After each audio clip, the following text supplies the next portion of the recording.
दादा एक पूजा के माहौल में तो हमने देखा था विभिन्न चाय बगानों में श्रमिकों द्वारा आंदोलन किया गया। बोनस की समस्या थी। हम विभिन्न तरह के प्रश्न देख रहे हैं बोनस को लेकर, श्रमिकों में रोष है, तो क्या बोलना चाहिए? देखिए, मैं पहली बार सांसद होने के बाद में BTWU के चेयरमैन होने के फलस्वरूप मैं पहली बार बोनस में फुल टाइम पूरा समय उस मीटिंग में उपस्थित था। और BTWU भारतीय टी वर्कर्स यूनियन का शुरू से ही दाबी था। हम लोग पूरी मजबूती के साथ में CCP और मालिक पक्ष के सामने अपना दाबी रखा था कि विगत दिनों में जो बोनस हुआ है उससे कम हम बोनस लेने के लिए तैयार नहीं, हम उस पर ही अटल थे। इसी कारण 5 तारीख जो वर्चुअल मीटिंग हुआ वो भी विफल हुआ। 9-10 को बेंगल चैम्बर ऑफ कॉमर्स में मीटिंग हुआ, वो भी विफल रहा। उसके बाद 18-19 को हुआ।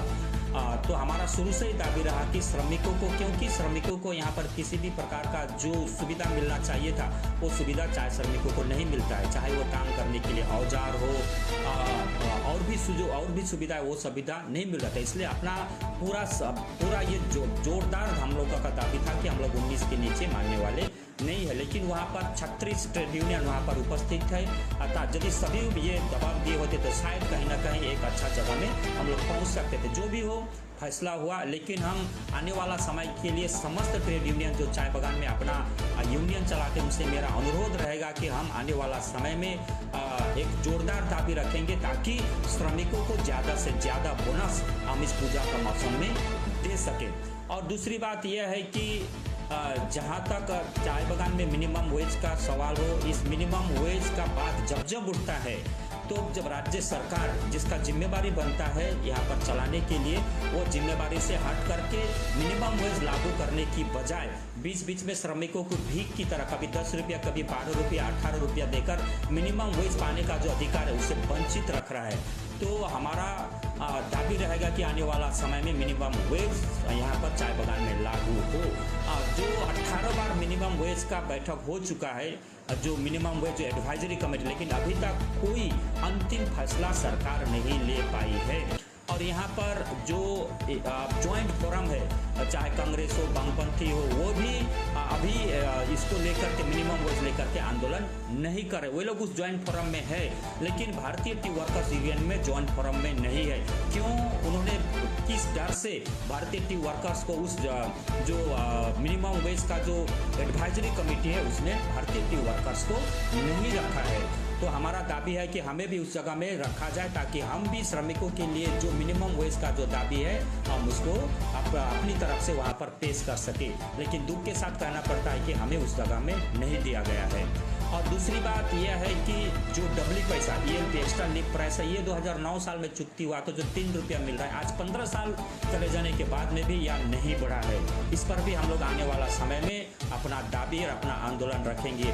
और साथ ही साथ जो चाय बागान में जो विभिन्न प्रकार का दाबी है, चाहे वो काम करने का औजार हो और भी हो, इस समस्त चीज़ों को लेकर के चाहे मिनिमम वेज हो, ELP हो, डबली पैसा हो, ग्रेजुटी का पैसा हो, PF, क्योंकि लोग जन्म लेकर मृत्यु हो जा रहा है, लेकिन उनका जो PF मिलना चाहिए, वो ग्रेजुटी मिलना चाहिए, वो PF और ग्रेजुटी उन लोगों को नहीं मिल रहा है। इसलिए मैं आप लोगों के माध्यम से ये बताना चाहता हूँ, क्योंकि ये वर्तमान शासक दल बार बार आश्वासन देने के बाद भी मिनिमम वेज चाय बागान में लागू नहीं हो रहा है। यहाँ पर मातारी हाट में आकर के पूर्व श्रम मंत्री बेचारा मन्ना ने घोषणा करके गया था कि थोड़े ही दिनों में यहाँ पर आपका मिनिमम वेज लागू होने वाला नहीं है, लेकिन श्रमिकों के हाथ में कुछ भी नहीं मिला, खाली हाथ उनको यहाँ पर रहना पड़ रहा है। इसलिए मैं आप लोगों के माध्यम से ये बताना चाहता हूँ कि पूजा के बाद में हम लोग minimum wage, ELP extra leave price, doubly पैसा, उसके बाद में ग्रेजुटी, PF और जमीन का पट्टा लेकर के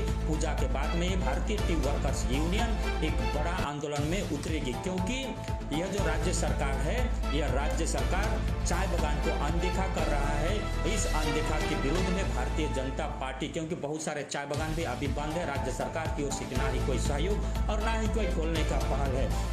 इसलिए मैं आप लोगों के माध्यम से बोलना चाहता हूं कि पूजा समाप्त होते ही भारतीय टी वर्कर्स मिनिमम वेज, डबली पैसा, ELP, ग्रेजुटी, बोनस और जो बंद चाय बागान है उस बंद चाय बागान को खोलने के लिए पूरा तराई डुआर्स में एक बड़ा आंदोलन खड़ा करें। दादा, सामने उपनिर्वाचन আছে মাদারিহাটে, কতটা প্রস্তুত আপনারা? দেখুন, ভারতীয় জনতা পার্টি সারা বছর সংগঠনের কাজ করে যখনই দিনক্ষণ ঘোষণা ভারতীয় জনতা পার্টি সেই নির্বাচনে যাওয়ার জন্য তৈরি হয়ে আছে। আপনাদের প্রার্থী কি ঠিক হয়ে গেছে? দেখুন, ভারতীয় জনতা পার্টি আমাদের সর্বভারতীয় দল। আমাদের বিশেষ করে বিধানসভা এবং লোকসভাতে যারা এমএলএ কিংবা এমপি প্রার্থী হন তাদের নাম ঘোষণা আমাদের কেন্দ্রীয় নির্বাচন সমিতির তরফ থেকে ঘোষণা হয়। আমাদের মধ্যে ইতিমধ্যে 15-20টা আমাদের কাছে অ্যাপ্লিকেশন পড়েছে। সে সমস্ত জিনিসকে আমরা আগামী দিন যখনই আমাদের কেন্দ্রীয় নেতৃত্ব রাজ্য নেতৃত্বে চাইবে সে সমস্ত অ্যাপ্লিকেশনগুলো আমরা রাজ্য এবং কেন্দ্রীয় নেতৃত্বের কাছে পাঠিয়ে দিব। সেখান থেকে কেন্দ্রীয় নেতৃত্ব রাজ্য নেতৃত্ব বসে ঠিক করে নেবেন যে কে বা কারা মাদারিহাট বিধানসভা যে উপনির্বাচন হবে সেই উপনির্বাচনে কে প্রার্থী হবে। আচ্ছা দাদা, কতটা আশাবাদী এবার? দেখুন, ভারতীয় জনতা পার্টি 2014 সাল থেকে এই সিটে জিতেছে, ঠিক আছে। সেটা লোকসভার নিরিখে, বিধানসভার নিরিখে যদি 2014 সালের লোকসভায় দেখি তাহলে সেখানে আমরা 58,000 ভোট পেয়েছিলাম এবং বামফ্রন্ট এবং টিএমসিকে হারিয়ে আমরা সেই সময় এগিয়েছিলাম। মোটামুটি আমরা সেই সময় 50-এর কাছাকাছি 50% কাছাকাছি ভোট পেয়েছিলাম। 2016 সালে এই সিটটা ভারতীয় জনতা পার্টি 22,038 ভোটে জিতেছে, শতাংশের দিক থেকে 43% ভোট পেয়েছে।